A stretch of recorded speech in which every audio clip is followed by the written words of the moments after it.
तो आज की वीडियो में मैं बहुत ही इंटरेस्टिंग और बहुत ही कंट्रोवर्शियल टॉपिक आपके साथ शेयर करने वाला हूँ कि वीज़ा बहुत इंपॉर्टेंट होता है हर एक उस स्टूडेंट के लिए, हर एक उस इंसान के लिए जो अपनी कंट्री छोड़ के दूसरी कंट्री में जा रहा है। और मैंने इतने ज़्यादा स्टूडेंट्स के कंप्लेंट्स सुने हैं और मेरे को इतने सारे लोगों ने कंप्लेन किया है इंस्टाग्राम पे कि भैया हमारे साथ इतना फ्रॉड हुआ, हमारे साथ वो फ्रॉड हुआ, किसी ने हमसे $8,000 $1,000 ले लिए, किसी ने हमसे $800 ले लिए, किसी ने हमसे $1,200 ले लिए वीज़ा प्रोसेस के लिए। तो बहुत ही ज़्यादा कंट्रोवर्शियल टॉपिक है। बहुत सारी कंसल्टेंसीज को और एजेंट्स को दिक्कत होने वाली है आज की इस वीडियो देखने के बाद। तो बट मेरा काम है भाई तुम लोगों को सच बताना, जितना पैसा लगता है उतना बताना, क्योंकि भाई मैं नहीं चाहता कि तुम फालतू का पैसा किसी भी एजेंट या कंसल्टेंसीज के ऊपर वेस्ट करो। तो मैं सब कुछ सच सच बताने वाला हूँ आज इस वीडियो में। हेट मिलेगी, कोई दिक्कत नहीं है, लोग मुझे गलत बोलेंगे, कोई दिक्कत नहीं है, कंसल्टेंसीज मुझे गलत बोलेंगी, कोई दिक्कत नहीं है, लेकिन मैं आपको सच बताऊँगा आज की इस वीडियो में कि कितना खर्चा लगता है टोटल एक वीज़ा प्रोसेस में MBBS स्टूडेंट अब्रॉड के लिए।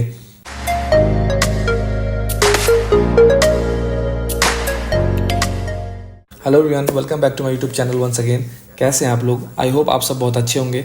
तो चलिए बिना लेट किए हुए शुरू करते हैं। तो आज की इस वीडियो में मैं पर्टिकुलरली जॉर्जिया की बात करने वाला हूं, क्योंकि मैं खुद एक जॉर्जिया का मेडिकल स्टूडेंट हूं।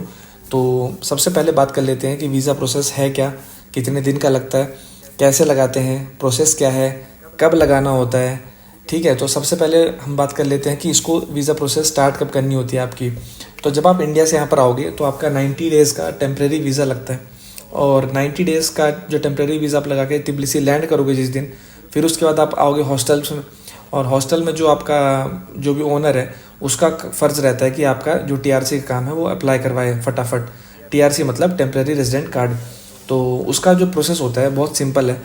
3 चीज़ें मेन रहती है उसमें। एक एड्रेस प्रूफ सबसे पहले, दूसरा एक बैंक स्टेटमेंट, और तीसरा जो आपका इंडियन पासपोर्ट। ये 3 बहुत इंपॉर्टेंट चीज़ें होती हैं जो आपके पास होनी चाहिए। तो ये लेके वो आपको यहाँ पर जो जस्टिस हाउस करके एक जगह है जहाँ पर सारे गवर्नमेंट के काम किए जाते हैं, तो उस जस्टिस हाउस में वो आपको लेके जाएगा। वहाँ पर एक फॉर्म होता है, वो फिल करना है आपको। उसमें पासपोर्ट नंबर, एड्रेस वगैरह वगैरह, जहाँ पर आप रह रहे हो उसका ID नंबर होता है, जिस घर में भी आप रह रहे हो, जिस हॉस्टल में भी आप रह रहे हो, बिल्डिंग में, उसका एक ID नंबर होता है। तो वो सारी चीज़ें वहाँ पर मेंशन की जाती हैं, उसके लिए अप्लाई किया जाता है। और उसके अप्लाई करने के बाद फिर आपको 10 से 15 दिन का टाइम दिया जाता है एड्रेस प्रूफ सबमिट करने के लिए। और आपका सारा प्रोसेस वेरीफाई होता है, कम से कम 20-25 दिन लगते हैं उसमें वेरिफिकेशन में। तो उसके बाद आपको एक डेट दी जाती है कि उस डेट को आपको आके एड्रेस प्रूफ सबमिट करना है और अपना जो TRC है, टेम्प्रेरी रेजिडेंट कार्ड, उसके लिए अप्लाई करना है। तो वो सारा प्रोसेस आपका हॉस्टल वाला करवाते हैं। तो आपको क्या दिमाग में रखना है कि भाई मेरे को अप्लाई करना है। जैसे आप तिब्लिसी लैंड कर रहे हो, सबसे पहली चीज़, तिब्लिसी आप आए, नेक्स्ट डे ही आप अपने हॉस्टल के ओनर को बोलिए कि हमारा जो वीज़ा का काम है वो आप स्टार्ट करवाइए। बिल्कुल भी डिले मत करिए उस चीज़ में, वरना अगर आपका डिले हुआ तो आप यहाँ से डिपोर्ट भी हो सकते हो, पहली चीज़। दूसरी चीज़, उसने आपका अप्लाई करवा दिया, वो ध्यान रखे चाहे ना रखे, लेकिन आपको डेट्स, जो डेट वो आपको जस्टिस हाउस में देंगे, वो डेट्स आपको बहुत ज़्यादा ध्यान से याद करके रखनी है कि भाई उस डेट को मैं वहाँ पर जाके अपना डॉक्यूमेंट सबमिट कर दूँ। दूसरी चीज़। तीसरी चीज़, सबसे ज़्यादा जो कंट्रोवर्शियल चीज़ है कि इस चीज़ का चार्ज कितना लगता है। तो मैं शॉक हो गया था। मुझे बहुत सारे स्टूडेंट्स ने जब मुझे मैसेज किए, इवन तिब्लिसी में बहुत सारे स्टूडेंट्स आ चुके हैं बहुत सारी कंसल्टेंसीज से, और मैं पर्टिकुलर कंसल्टेंसी का नाम तो नहीं लूँगा अभी, लेकिन आने वाले टाइम में अगर उन्होंने ये काम नहीं सुधारा तो मैं ज़रूर उनका नाम भी रिवील करूँगा आप सबको। कि स्टूडेंट्स ने मेरे को कंप्लेन किया कि भैया मेरे से TRC के काम के लिए, वीज़ा के काम के लिए $1,000 लिए। Can you imagine?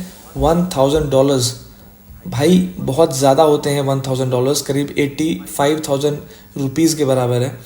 किसी कंसल्टेंसी ने $800 लिए हैं, किसी कंसल्टेंसी ने $900 लिए हैं, इवन किसी कंसल्टेंसीज ने $1,200 तक, $1,200 तक चार्ज किया है वीज़ा प्रोसेस के लिए।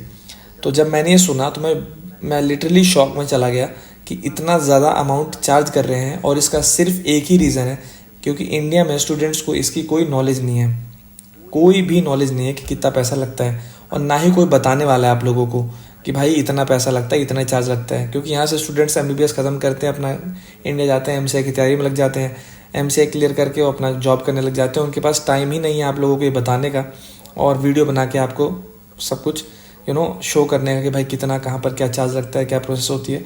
लेकिन मैंने ये चीज़ ठानी है और मैंने ये जिम्मेदारी उठाई है कि मैं आपको सारी चीज़ें बताऊंगा। तो मेरा ये फ़र्ज़ है और मैं आपको बता रहा हूँ। तो भाई मतलब मुझे बताने में थोड़ा वो हो रहा है कि भाई मैं बताऊं कि नहीं, लेकिन मेरा फ़र्ज़ है आपको बताना। मैक्सिमम, ठीक है, मैक्सिमम मैं आपको बता रहा हूँ 150 to $200 आपका चार्ज लगता है वीज़ा प्रोसेस में। टोटल चार्ज मैं आपको बता रहा हूँ, स्टार्टिंग से लेके एंड तक का 150 to $200। तो अब मेरे बताने के बाद आपको पता लग गया होगा कि कितना ज़्यादा पैसा खा रहे हैं इंडिया में लोग, एजेंट्स और कंसल्टेंसीज वाले। ठीक है, जो अच्छी कंसल्टेंसीज है ना, इसीलिए मैं बार बार बोलता रहता हूँ कि अच्छी कंसल्टेंसी से आओ जिसका रिव्यू अच्छा है। और ऐसा नहीं है कि अब आप बोलोगे हमें कैसे पता लगेगा कि वो कंसल्टेंसी से, सब बोलते हैं कि हमने इतने स्टूडेंट्स भेजे। तो भाई जितने स्टूडेंट्स आते हैं ना, आप उनसे उनका कॉन्टैक्ट डिटेल्स ले सकते हो। ठीक है, आप उनसे उनका कॉन्टैक्ट डिटेल लीजिए, उस स्टूडेंट से आप बात करिए और सारे डाउट क्लियर करिए उस स्टूडेंट से। अगर वो रिप्लाई नहीं करता है तो दूसरे स्टूडेंट का कॉन्टैक्ट डिटेल लीजिए, लेकिन कंफर्म करिए स्टूडेंट से। कंसल्टेंसी वाले तो बोलेंगे कि हम बेस्ट हैं, कौन बोलता है कि हम ख़राब सर्विस देते हैं, तो कौन जाएगा फिर उनके पास।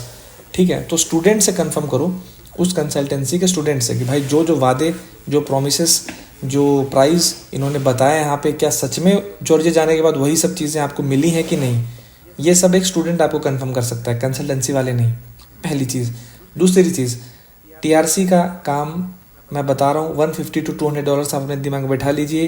$1 भी ऊपर देने की ज़रूरत नहीं है, $1 भी, क्योंकि लगता ही नहीं है। $200 से ऊपर, 200 भी नहीं लगता है, बट एक मोटा हिसाब मैं आपको दे रहा हूँ, $200 से $1 भी अगर आप उसको पे कर रहे हो तो वो उसके सीधे पॉकेट में जा रहा है, आपका उसमें कोई भी प्रॉफिट नहीं है, सिर्फ लॉस है। और उसका पूरा प्रॉफिट है अगर $200 से ऊपर आप उसको $1 भी दे रहे हो। ठीक है, और तिबिलिसी आने के बाद जितना भी डॉक्यूमेंट्स आपको दिए जाते हैं गवर्नमेंट के थ्रू, वो सारे डॉक्यूमेंट्स आपको संभाल के रखने हैं, क्योंकि बहुत इंपॉर्टेंट होते हैं नेक्स्ट टाइम। क्योंकि टीआरसी जो मिलेगा आपको, ऐसा फिक्स नहीं है कि आप तिबिलिसी आए और आपको 6 साल का टीआरसी एक साथ मिल जाएगा, ऐसा फिक्स नहीं है। वो डिपेंड करता है आपके बैंक स्टेटमेंट पे। ठीक है, और हॉस्टल वाले बहुत चालाक होते हैं, वो कम डॉलर, फॉर एग्जांपल $2-3 हज़ार का स्टेटमेंट लगवाएंगे आपका, और $2-3 हज़ार के स्टेटमेंट में सिर्फ आपको मोस्टली 1 या 1.5 साल का, मैक्सिमम 2 साल का टीआरसी मिलेगा, और 2 साल बाद आपका एक्सपायर हो जाएगा। ठीक है, टीआरसी तो फिर आपको रीअप्लाई करना पड़ता है। और अगर आप हॉस्टल में रहे तो फिर हॉस्टल वाले करवाएंगे, अगर आप हॉस्टल में नहीं रहे, आप फ्लैट में शिफ्ट हो गए, तो फिर वो सारा काम आपको खुद करना है। तो हॉस्टल में अगर जो बच्चे कंटिन्यू करते हैं उनको दिक्कत लेने की कोई ज़रूरत नहीं है, लेकिन जो लोग फ्लैट में जाते हैं उनको फिर बैंक स्टेटमेंट के लिए पैसे जुगाड़ करने पड़ेंगे। फॉर एग्जांपल आपकी फ़ीस आती है, आप यहाँ पर फ़ीस मंगवा लो, उस पैसे से आप बैंक स्टेटमेंट निकाल के टीआरसी के लिए अप्लाई कर दो और फिर अपनी फ़ीस भी भर दो, तो आपके दोनों काम हो जाएंगे। हम लोग ऐसे करते हैं, हम लोगों ने 2-3 स्टूडेंट्स ने अपनी फ़ीस मंगवाई, कलेक्टिवली $10,000-11,000 इकट्ठे किए और एक साथ बैंक स्टेटमेंट लगवाई। तो मुझे स्टार्टिंग में ही, मैं फर्स्ट ईयर तो मैं हॉस्टल में था, उसके बाद सेकंड ईयर मैंने $11,000 की बैंक स्टेटमेंट लगवाई थी, और उसके बाद सीधे मुझे 5 साल का मेरा टीआरसी मिल गया था मुझे, तो मैं छुट्टी हो गई थी। लेकिन जिन लोगों ने कम $3,000, $4,000, $5,000 की बैंक स्टेटमेंट लगवाई थी, उनको नहीं मिला 5 साल का, उनको 2 साल 3 साल का मिला। फिर 3 साल बाद उनको फिर से रीअप्लाई करना पड़ता है टीआरसी के लिए, तो वो फिर हेक्टिक हो जाता है। तो कोशिश करो, आप हॉस्टल में रहना तो आपको कोई दिक्कत नहीं, लेकिन अगर आप फ्लैट में रहते हो तो 3-4 दोस्त मिलके पैसा जोड़ के एक अच्छी $10,000, $12,000 की आप बैंक स्टेटमेंट लगवाइए। उससे आपको एक बार में ही 5-6 साल का टीआरसी आपको मिल जाएगा। ये हो गई फीस, और आपको कैसे अप्लाई करना है, कितना अमाउंट आपको बैंक स्टेटमेंट में डालना है। ये सारी चीज़ें बहुत इंपॉर्टेंट हैं, ध्यान से इस वीडियो को देखिए, समझिए मैं क्या बोल रहा हूँ इस वीडियो में।